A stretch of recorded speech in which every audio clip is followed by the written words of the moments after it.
Hola, buenas tardes a todos. Es un lujo poder compartir este espacio con una escritora tan importante en la escritura latinoamericana actual y yo creo que a nivel global también. Y también es adorable compartirlo con Roberto, a quien conozco desde hace mucho tiempo y no nos veíamos también desde hace mucho tiempo. Estábamos, tengo que decir que compartiendo Roberto y yo hace poco afuera el pánico que nos daba entrevistar a Cristina Rivera Garza. Y yo estaba un poco incentivando su miedo, diciéndole que si las cosas salían mal iba a ser por nuestra culpa. Porque siempre los moderadores son los culpables de que las cosas salgan mal, eso está claro, todo el mundo lo sabe. Entonces, claro, solamente esto para iniciar la charla diciendo que a veces puede ser realmente intimidante estar delante de una escritora que tiene una obra tan compleja, tan maravillosa, tan estimulante, tan apasionante como la obra de Cristina Rivera Garza. Además, una obra que trabaja no solamente a nivel emocional en contacto con sus lectores, sino también a un nivel de propuestas intelectuales en torno a la escritura. Por lo tanto, son dos vertientes que se unen, se conectan, se nutren la una con la otra y sin la cual no se puede entender el trabajo de esta autora.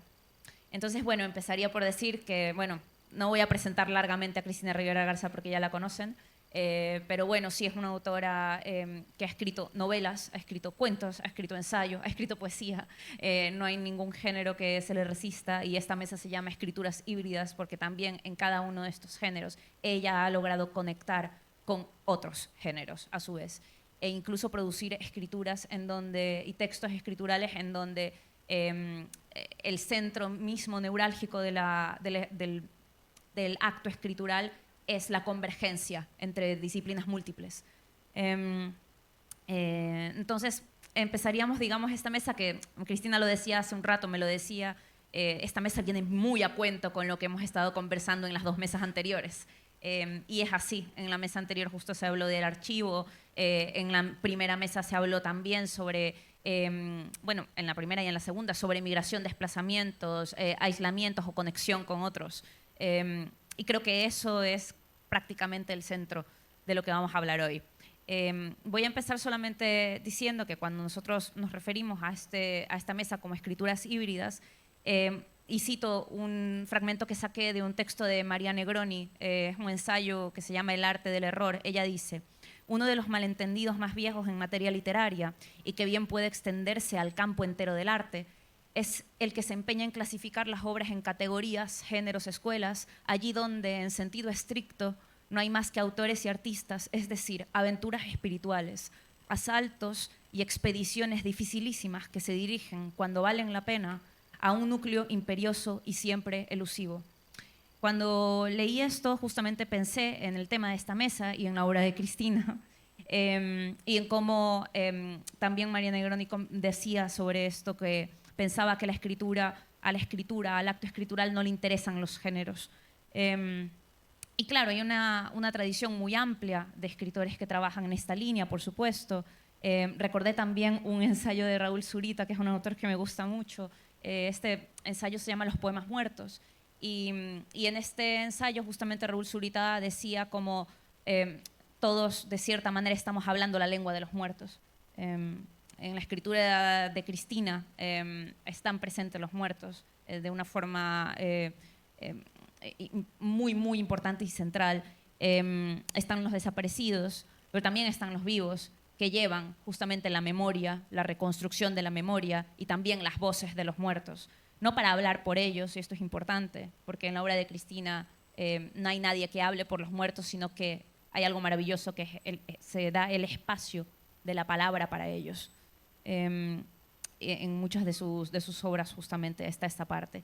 Entonces, por eso, y tomando el concepto de necropolítica de Bembe que Cristina va a utilizar para hablar de necroescrituras, en esta mesa hablaremos justamente de lo que para ella son estas necroescrituras, pero también hablaremos de su propuesta de las poéticas de la desapropiación, y vamos a hablar también, por supuesto, del hipertexto, y de todas estas mixturas y escrituras en distintos formatos que Cristina ha trabajado. Y, por supuesto, del trabajo que ella hace con el archivo, que es fundamental. Y bueno, eso solamente para situar la mesa y ahora Roberto seguirá. Claro, hola a todos. Bueno, creo que se ha venido construyendo un momentum muy interesante a partir de las distintas charlas. Hay distintas nociones y conceptos que se han venido abordando y me han hecho pensar en una idea que es el solapamiento de dos superficies, ¿no? Y cómo esto, en cierto sentido, puede darnos una guía, una pauta para hablar sobre literaturas o escrituras híbridas.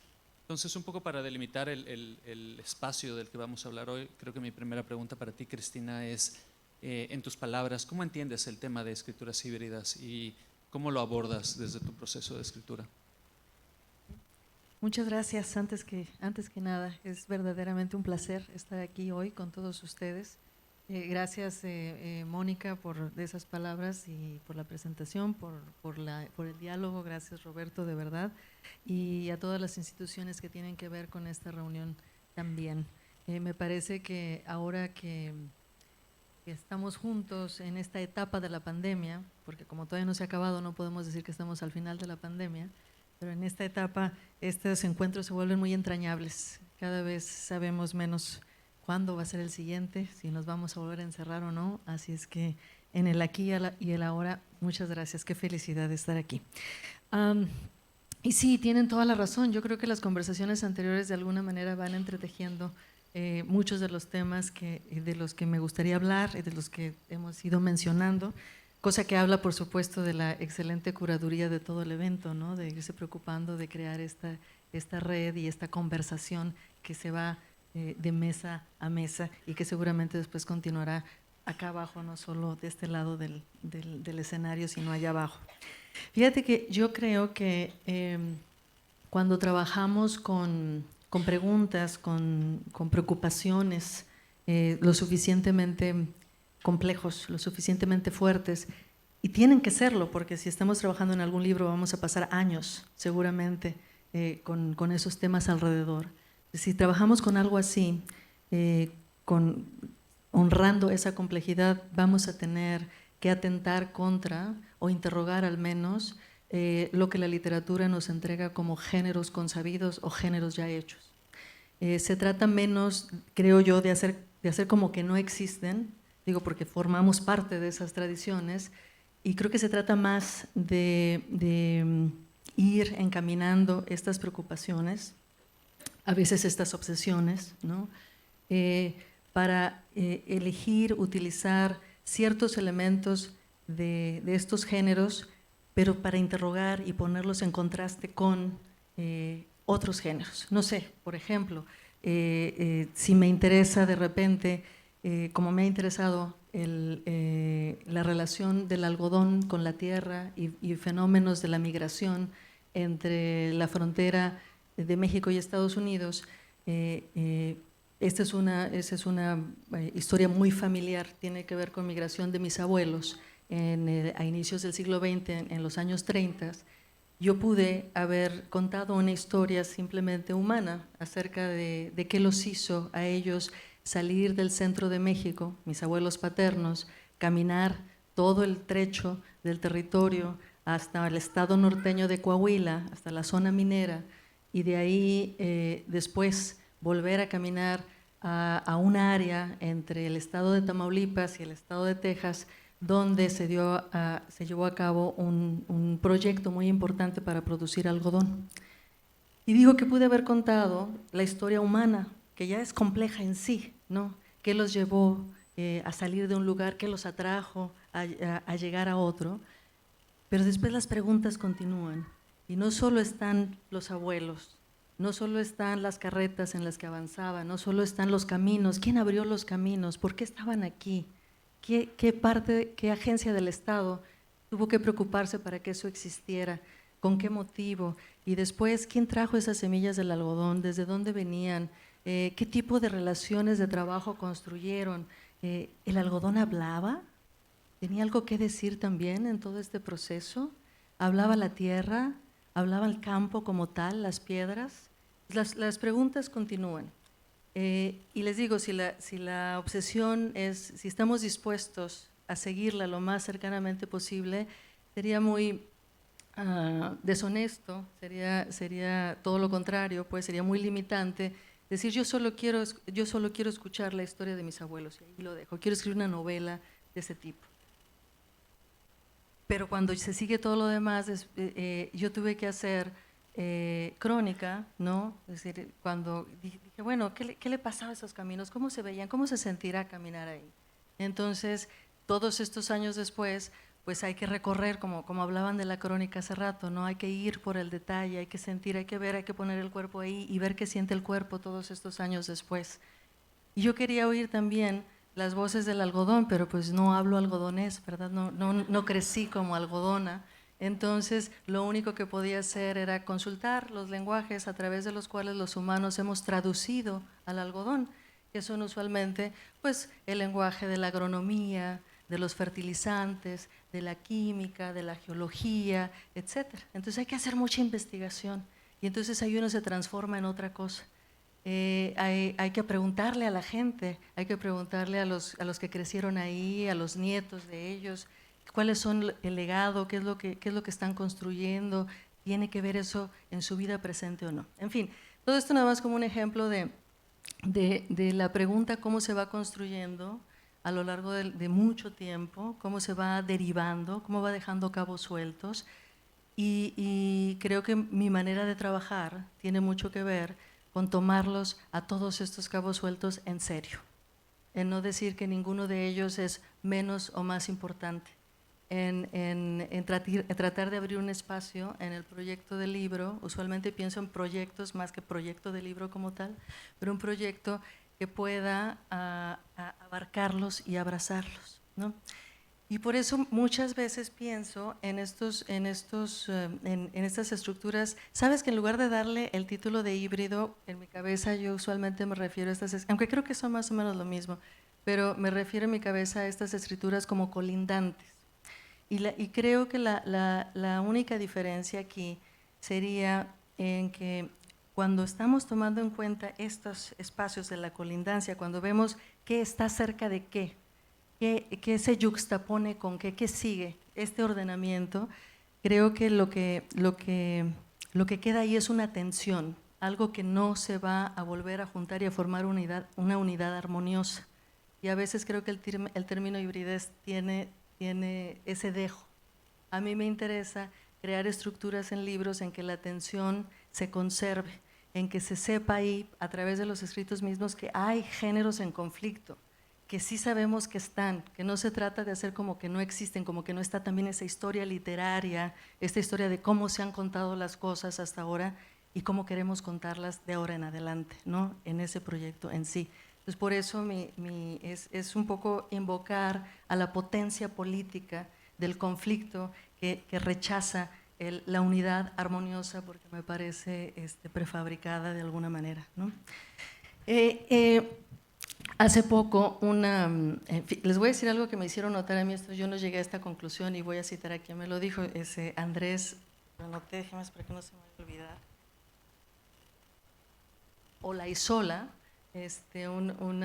un lector estudioso argentino, me decía, fíjate que cuando tú escribías sobre todo ficción, me parece que partías de la idea de que la realidad se estaba siempre escapando, todo estaba a punto de desaparecer. Y la escritura era este mecanismo que permitía capturarla de alguna manera, detenerla algunos momentos, ¿no? Y me parece que cuando escribiste ficción, eso me lo estaba contando, eso era lo que estaba funcionando en tu cabeza. Para los últimos 3 proyectos, desde el libro de Había mucha neblina o humo no sé qué, que es la tentativa de explorar los territorios de Juan Rulfo, lo que les platiqué ahorita de autobiografía del algodón, y más recientemente con el libro El invencible verano de Liliana, me decía, aquí no, aquí parece que ya estás de acuerdo en que la realidad no se está escapando, sino que se ha quedado en la tierra, sedimentada, y hay una idea de un tiempo profundo y que la escritura no sirve para atrapar algo que se va, sino para ir levantando sedimentos, capas de experiencia, hasta que podamos seguir de cerca estos cabos sueltos de muchas historias. Entonces me encantó, me aclaró cosas, es lo fabuloso de la lectura, ¿no? Fue como un psicoanálisis literario, dije, no, me parece que tienes toda la razón, esto ya me calma, entiendo ahora que estoy haciendo un poco más, pero creo que esta idea de que toda experiencia humana se queda aquí, ya sea en la Tierra, ¿no? o en la atmósfera, ¿no?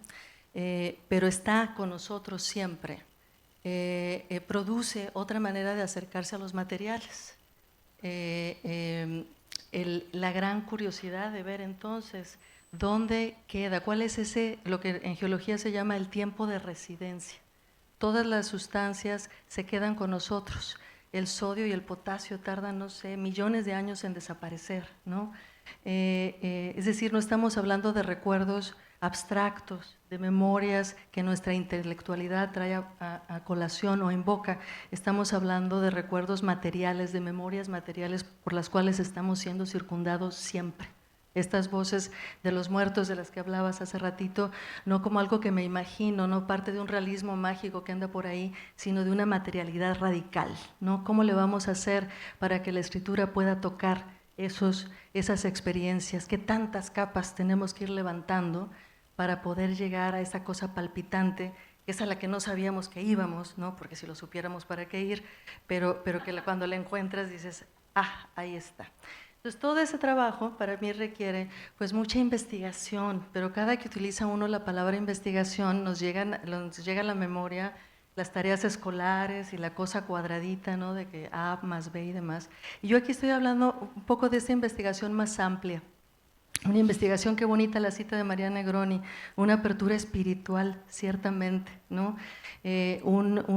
Navegar por documentos, visitar archivos, cuestionar archivos, como hablaba Nato, construir a su vez archivos alternativos más allá del Estado, etc.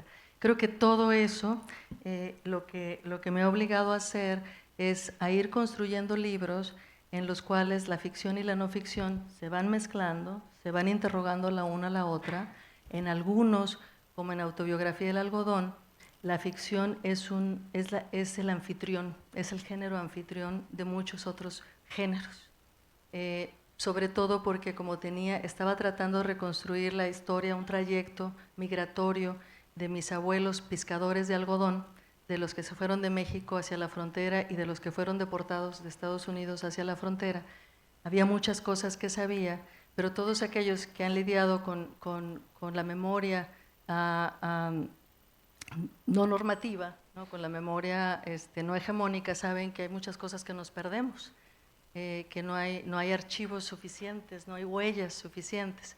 Entonces, para ir ligando muchas de estas escenas, tuve que recurrir a la ficción, a una ficción que está muy amparada, muy de cerca, muy de la mano, pues de los chismes, de los documentos, de lo que me contaron, de lo que me acordaba, de los libros de agronomía, de lo que fui investigando, etcétera, ¿no?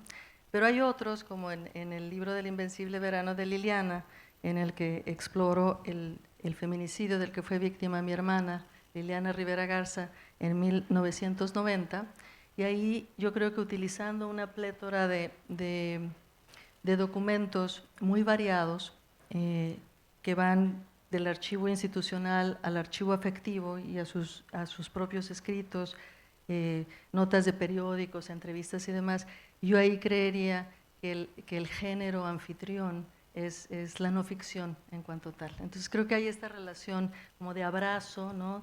De un género que está abriéndose, y vuelvo a citar eso, qué bonito, que se abre espiritualmente también, ¿no? A la reverberación, a las consecuencias de poner atención a todas estas otras piezas materiales que están con nosotros de múltiples maneras, bajo los pies, en el aire que respiramos, en todas estas partículas, ¿no? De sodio, de potasio, de clorina, de lo que sea. Creo que si el proyecto, si el deseo de la escritura es irrenunciable, es lo suficientemente fuerte, yo me dejo llevar y tengo entonces que seguir cada una de estas provocaciones. Gracias. Me parece muy interesante, recojo esto que decías de trabajar con con estas zonas colindantes, en donde, por lo tanto, lo interesante de la escritura se vuelve ese conflicto que se genera en ese momento en el que las zonas se encuentran, ¿no? Que es como una especie de puesta en crisis también, ¿no? Y que creo que es algo que se nota en todas tus novelas y también incluso en tu trabajo de pensamiento en torno a la escritura, ¿no? Y quería preguntarte por aquello que tú llamas las escrituras geológicas, aprovechando que vienes hablando de esto, ¿no? Has hablado de metáforas geológicas en este momento y estás hablando justamente de la investigación como un acto creativo también, ¿no? Como un acto escritural creativo. Y creo que además algo de lo que hablas constantemente es sobre la importancia del archivo dentro de tu trabajo creativo, literario, ¿no? Entonces quisiera que hablaras un poco más sobre las escrituras geológicas de las que forma parte Autobiografía del Algodón. Ciertamente. Saben que yo tengo que confesarles que yo soy historiadora de profesión, ¿no? Siempre estaba leyendo literatura, pero ilusa de mí cuando tuve que elegir una carrera profesional, según yo iba a estudiar algo que me permitiera vivir de eso, ¿no? Y decidí estudiar historia, imagínense. Antes había decidido estudiar sociología, o sea, perdida la mujer completamente en términos de ser práctica, ahí sí no se me da. Pero algo que fue muy bonito de estudiar historia fue el contacto con el archivo. Entonces, todos los que han estado en archivos yo creo que tal vez podrán relacionarse con esta experiencia de entrar a un lugar que está lleno de escritos, cosas, objetos, artefactos interesantes, en órdenes, en organización, pues una organización usualmente dirigida por el Estado, que son los que conservan, ¿no?, estos materiales. Y la cuestión de ir buscando algo que uno no sabe exactamente qué es, porque si buscara algo en especial de lo que ya se sabe, pues realmente quitaría cualquier propósito a la búsqueda misma, ¿no? Entonces yo creo que se parece mucho a escribir, que uno empieza y tiene una cierta noción de por aquí puede haber algo, entonces vas buscando y después encuentras el documento y dices, este era el que buscaba, pero no lo sabías hasta ese momento, ¿no? Y yo creo que esa experiencia con el archivo me marcó mucho. La primera novela que yo publiqué, que se llamó Nadie me verá llorar, que explora, entre otras cosas, una historia afectiva, ¿no?, entre una mujer que había sido institucionalizada en un manicomio muy famoso o muy infame de México que se llamó La Castañeda, se fundó en 1910, y su relación con el fotógrafo que llega a trabajar en esta institución. Y lo que pasó ahí fue ir al archivo, preguntarle a los archivistas por algo. No, es que esa es una historia que les tengo que contar. Perdón, me voy a ir por la tangente. Pero yo era una estudiante de posgrado que andaba buscando material interesante para trabajar como unos 5 o 6 años en ello, ¿no? Y había ido a un archivo, el General de la Nación, el archivo importante, y a mí no me gustó estar en el lugar. Y un día llegué a hablar con el director del archivo, imagínense, a compartir con esta persona que no me conocía mi gran tormento, que consistía en que no me gustaba el archivo y que quería que me dijera en dónde podía encontrar documentos que me interesaran. Y el pobre hombre muy amablemente me dijo, mira, acaban de llegar todos los documentos del manicomio de La Castañeda al archivo de Salubridad Pública de la Ciudad de México, y eso a ti se ve que te va a interesar mucho. Así empieza mi relación con los archivos. Entonces, todos estos años después sigo hablando de Matilda Burgos, la mujer que se convirtió en el personaje de este libro, y de ahí viene esta fascinación, claro que sí, esta creciente obsesión de lo que el archivo es capaz de generar y lo que la lectura del archivo puede activar, reactivar desde el presente, porque eso era lo más importante. No era el viaje hacia el pasado, sino la invocación que se hace desde el presente y las fuerzas que este presente y esas preguntas desde el presente reactivan, ¿no? Traes esa colación, invocas, no nada más estás hablando sobre, no nada más investigas acerca de, ¿no? Y yo creo que de ahí, de esa experiencia fundamental, he ido generando, y después leyendo a muchos de ustedes que están presentes aquí también, este creciente énfasis en este primer gran archivo nuestro, material, que es la Tierra, que es el planeta. Ahí están las señas, ¿no? Todavía conservamos las señas de lo que hasta ahora conocemos como antropoceno o capitaloceno. Decía James Scott, un historiador, que tal vez en el uso primitivo del fuego es una forma suave del antropoceno, que eso queda también como marca y que nos sigue hasta las grandes crisis de extinción que tenemos el día de hoy, ¿no?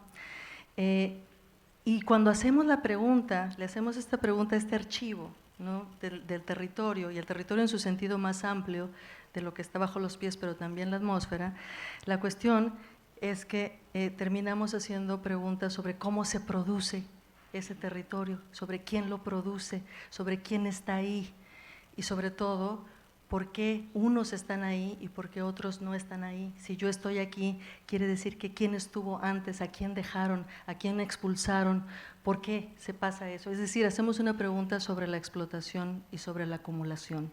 Y si hacemos una pregunta sobre la acumulación, lo que sigue es una pregunta sobre la justicia, ¿no?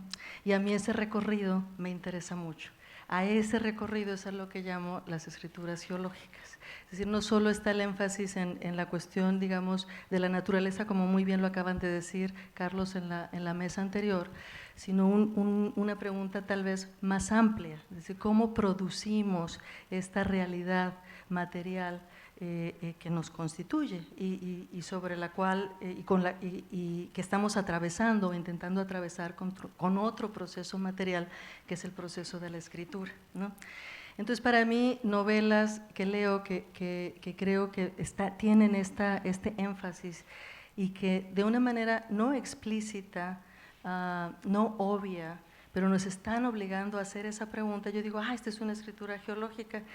Eso dije de la última novela de Selva, no sé si esté de acuerdo conmigo, pero me parece que es una escritura geológica por excelencia. Y bueno, no he leído Austral, pero seguramente ya es una escritura geológica en mi cabeza, pero en fin, es un mecanismo, es una operación de lectura también, ¿no? Con esto he ido releyendo autores de la tradición, gente, por ejemplo, como José Revueltas, que es un escritor mexicano muy, muy bueno, comunista él, del rebelde siempre, que usualmente ha sido leído siempre en clave de lo político. Y yo creo que también admite una lectura geológica, una lectura de su relación con el territorio, una exploración de esta relación del territorio con el cuerpo, ¿no? Para lanzar estas preguntas que eventualmente llegan a la pregunta sobre la justicia. Hay mucha hebra de dónde sacar, pero hablando sobre este tema de las colindancias, parece muy interesante en tu obra cómo recuperas la voz de los otros también, cómo en esos cabos sueltos de los que hablabas, que te interesa tomarlos en cuenta, tomarlos en serio, vas buscando esos otros relatos alrededor de, digamos, la historia principal que se va tejiendo a través del archivo de tus propios recorridos. Por ejemplo, en El Invencible Verano de Liliana recuperas los relatos de los amigos que tiene ella en ese momento, recuperas también los relatos de tus padres. En Había mucho humo, neblina o no sé qué, también recuperas el pueblo Mixe, su propio relato alrededor de, pues, digamos, el retrato oficialista de la modernidad y de todo lo que sucedió en relación a los desplazamientos y demás. Entonces, me interesa conectar esta pregunta de, digamos, la comunidad, las voces adicionales de los relatos en este tema de las colindancias, también con tu propia perspectiva sobre desde dónde escribes, porque en una mesa anterior se hablaba sobre la soledad del acto de la escritura y me parece que tú tienes una perspectiva muy distinta al respecto. Sí, la frase directa es, escribir no es soledad. Imagínate. Pero bueno, vamos lentamente. A ver, no nos vamos a pelear aquí porque, mira, yo creo que creo que la literatura con L mayúscula nos ha enseñado a pensar el acto de la escritura como un acto sin cuerpo, como un proceso inexplicable, ¿no? Al que usualmente se le relaciona a un acto de inspiración que le toca a ciertas personas, no sabemos por qué, eso es lo inexplicable, y a otras no. Lo sospechoso de estos relatos es que esas personas, durante el siglo XX, casi todas eran hombres blancos que vivían en ciudades. Y si ustedes nacieron en el siglo XX y eran una mujer morena que nació en el campo, en las provincias de México, pues ese relato, esa explicación de lo literario no tenía ningún sentido, ¿no? Era como que me parece algo sospechoso, porque esencialmente lo que ese relato dice, lo decías hace ratito muy bien, es que tú no vas a escribir. A ti no te va a tocar ese don, porque pues ese don está como muy bien establecido a dónde llega. Entonces, para mí empezar a escribir implicó poner esa explicación en cuestión, porque si no, no iba a poder escribir. No podía aceptar esa descripción de la literatura, porque esa definición de la literatura me imposibilitaba, a mí me decía, tú no vas a escribir, ¿no? Entonces, por eso tenía que empezar a pensar, ok, ¿cómo lo hacemos? Porque tengo que abrir esa puerta para mí, ¿no? Tengo que ver, y porque otras lo han hecho, ¿no? Entonces, ellas tendrían que haber descreído de ese relato. ¿Cómo le hicieron? Y me refiero no solo a la experiencia, digamos, práctica, ¿no? Personal de la historia de cada una de estas escritoras o los escritores no normativos también, sino como a la teoría detrás de todo esto, cómo se lo explicaron, ¿no? Y una de las cosas que a mí me parece fundamental de este relato, fundacional de la literatura con L mayúscula, es un poder demasiado grande, creo yo, que le adscriben al autor como tal. El autor es genial, al autor no se le puede cuestionar, el autor así nació, ¿no? Y ya. Y la cuestión era cambiar eso, ¿no? Bajar a ese autor y decir, hey, veámonos al espejo, veámonos con honestidad. Cuando estamos escribiendo estos relatos de ficción, estamos recurriendo a un montón de otras cosas, un montón de otros escritos. Estamos inscribiéndonos para empezar en tradiciones también específicas, lo sepamos o no. Mejor es saberlo, creo yo, pero aún si no lo sabemos, nos estamos inscribiendo en esas tradiciones, ¿no? Entonces, siempre hay textos que nos anteceden. Si lo hemos pensado es porque ya alguien lo pensó antes y lo hizo posible. Entonces, me parece que la literatura con L esconde toda esa relación de dependencia con esos otros documentos y esas otras conexiones, todas esas otras voces.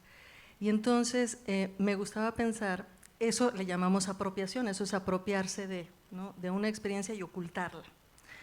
Entonces yo decía, lo contrario es lo que podría sacarnos, o al menos a mí sacarme, de este relato en el que yo no quepo.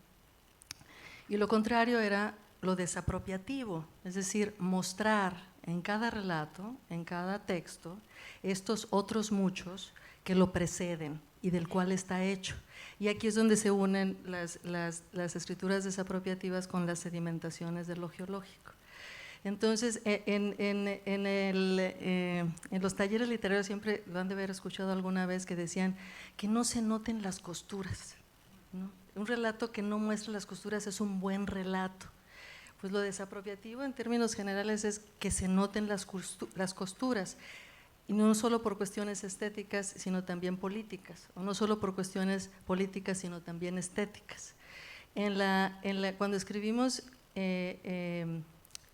académicamente, hoy sí estoy hablando en plural como si yo escribiera mucho académicamente, ¿no?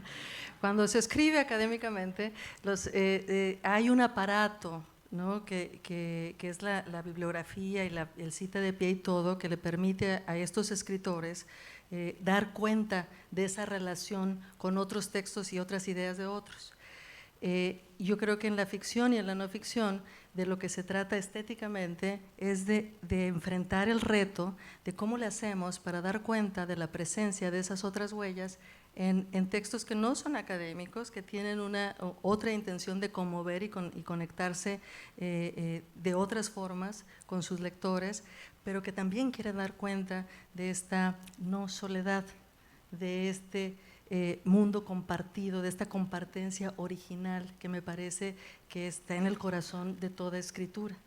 Y creo que por eso lo que decías me pareció muy correcto, no se trata de dar voz, se trata en todo caso de abrir un espacio donde esa escucha de la que también hablaba Carlos hace rato pueda llevarse a cabo, y es una escucha que es una forma de la hospitalidad, o que puede serlo en todo caso, y que también es una forma del cuidado, ¿no?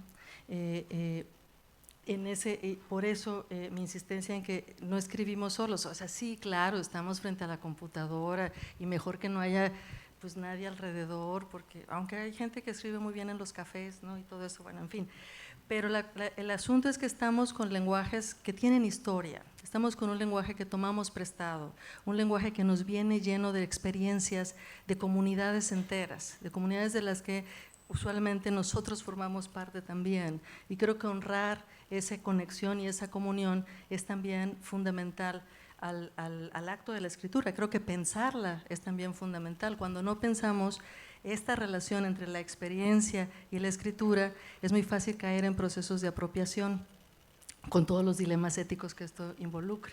Entonces, atravesar esa pregunta, yo creo que es lo que nos hace escritores, porque todos contamos historias, ese no es el problema. Y mi abuela era una contadora de historias maravillosa, pero al menos para mí, si me quiero llamar escritora, tengo que atravesar esa pregunta, tengo que ver de dónde, cuáles son las genealogías, cuáles son todos los cauces y los sedimentos y los estratos de todos los materiales que estoy convocando, en qué conversación me estoy inmiscuyendo con lo que hago, y hacerse esa pregunta es parte de esto que por falta de otro término le puse ahí lo de desapropiativo.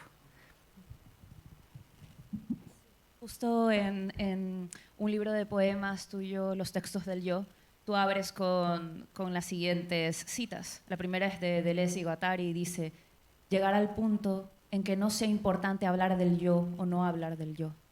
Y la segunda cita es de Alejandra Pizarnik y dice: decir yo es anonadarse, volverse un pronombre, algo que está fuera de mí.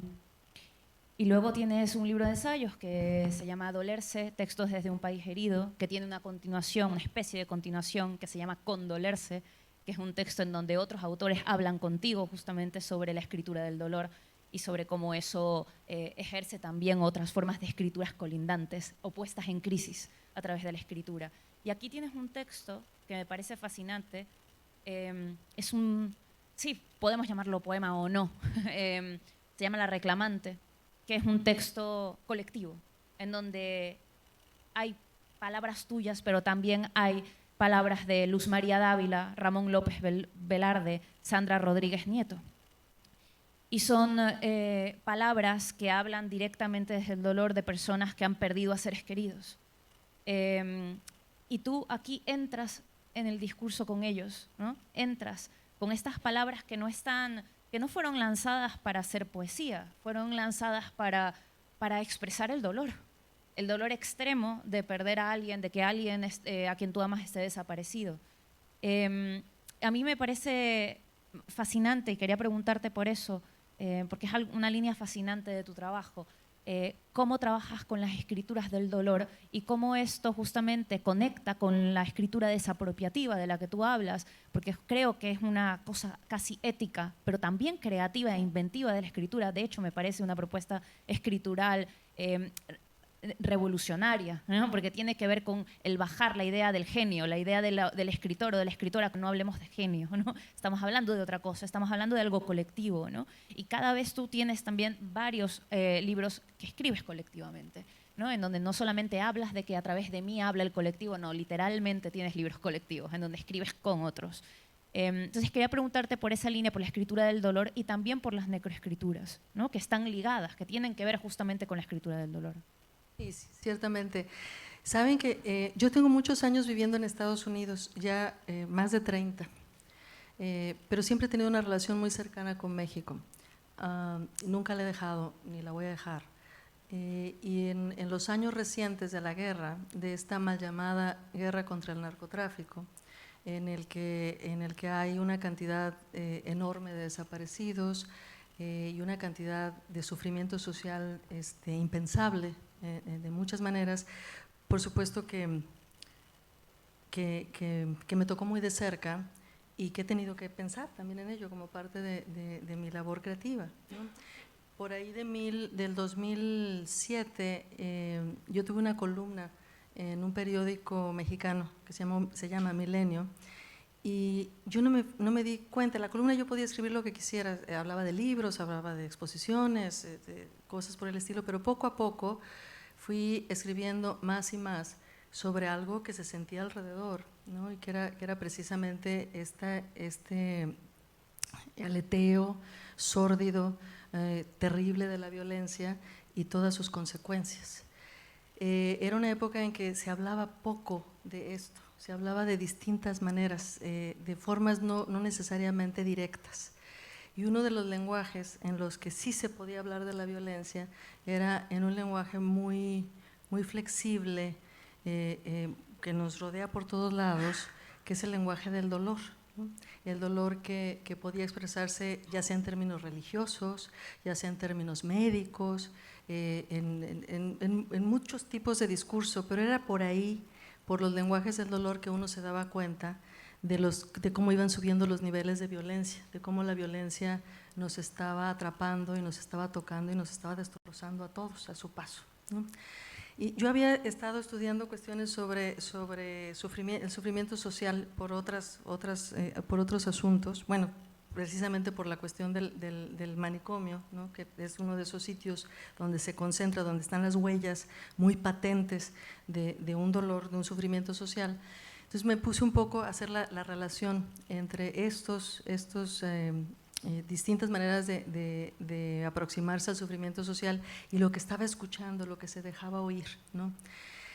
El poema al que te refieres es una especie de cita, ¿no? De cita tumultuaria, de varias, especialmente se refiere a un hecho terrible, una masacre que ocurrió en la ciudad fronteriza de Ciudad Juárez en el 2010, cuando en una fiesta de adolescentes María de la Luz Dávila perdió a sus únicos 2 hijos.